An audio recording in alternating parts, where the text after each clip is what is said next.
आदाब, नमस्कार। मैं हूं कुंवर आरिफ अली खान।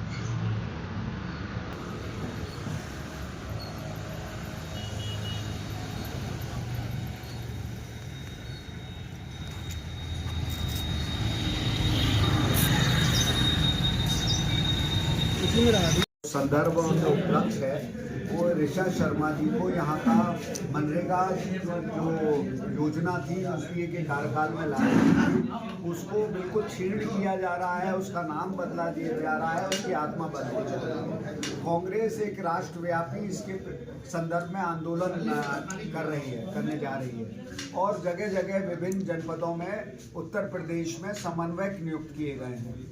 उस श्रृंखला की एक महत्वपूर्ण कड़ी यहीं की बच्ची है ऋचा शर्मा जी, इनको यहाँ का समन्वयक बनाया गया है और ये यहाँ पर पूर्ण रूप से उसका अंजाम देंगी। उसका यहाँ पे किस तरीके से इसके खिलाफ जन जन तक संदेश पहुँचाना है, खासतौर से ग्रामीण अंचल में जहाँ इसका बहुत लाभ पहुँचा था और इस योजना के बदलने से कहीं ना कहीं किसानों के और ग्रामीण अंचल के लोगों के हितों पर उठा रहा है। कांग्रेस पार्टी ये आज आप जो उपवास रखे हुए हैं, बैठे हुए हैं यहाँ पर, किस उस पर? ये मनरेगा को लेकर उपवास रखा गया है और ये धरना प्रदर्शन आज शाम 5 बजे तक का हम लोगों ने किया है।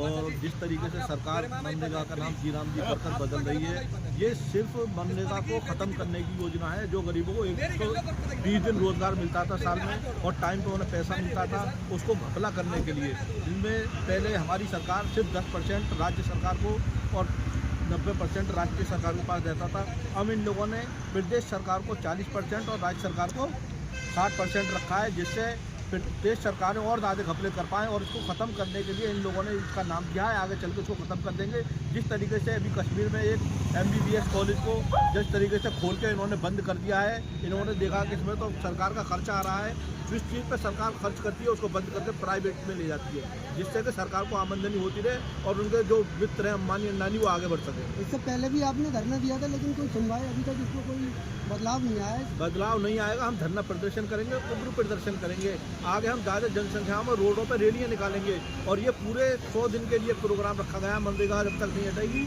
इसी तरीके के धरने प्रदर्शन, इसी तरीके की रैलियाँ, इसी तरीके का प्रदर्शन DMO ऑफिसों पर आगे होता रहेगा। सरकार की जब तक हम ईंट से ईंट नहीं बजा देंगे तब तक पीछे नहीं हटेंगे। जब तक इसका नाम वापस मनरेगा नहीं रखा जाएगा जी राम जी से, तब तक हम अपनी लड़ाई कांग्रेस पार्टी सड़कों पर लड़ती रहेगी। मैं ठाकुर सोमवीर सिंह, जिलाध्यक्ष जिला कांग्रेस कमेटी अलीगढ़। आज आप कहाँ पर जा रहे हैं? हम कलेक्ट्रेट पर हैं, सभी हमारे भाई इकट्ठे हो रहे हैं। हम और शहर अध्यक्ष नवेद खान साहब आ चुके हैं, माननीय विवेक बंसल जी भी आने वाले हैं और लखनऊ से चल करके यहाँ की कोऑर्डिनेटर मनरेगा की ऋचा कौशिक जी। ये आज धरना किस चीज़ का धरना दिया जा रहा है? रोजगारी बाजी भी आने वाली है। ये मनरेगा को लेकर के आज ऋचा कौशिक जी को यहाँ का कोऑर्डिनेटर बनाया गया है अलीगढ़ का, और ऋचा कौशिक जी यहाँ अलीगढ़ में आज आ रही हैं, इस धरने पर भी आएंगी। और ये उपवास है, धरना नहीं है। तो उपवास है? हाँ, 1 दिवसीय उपवास है। यहाँ हम उपवास पर बैठने जा रहे हैं और उपवास इसी का एक संकेत है कि केंद्र सरकार द्वारा 10% स्टेट गवर्नमेंट देती थी, 90% मनरेगा की मजदूरी केंद्र सरकार वहन करती थी। तो सरकार ने ऐसा कदम क्यों उठाया है जिससे मतलब मजदूरों को नुकसान पहुंचे? ये सरकार मजदूरों की मसीहा नहीं हो सकती, बार बार कहती है। राहुल गांधी जी भी कहते हैं आदरणीय, और तमाम हमारे पार्टी के नेता कहते हैं, ये केवल चंद पूंजीपतियों की सरकार है। शिक्षा, स्वास्थ्य और बेरोजगारी पर इसका कोई ध्यान नहीं है।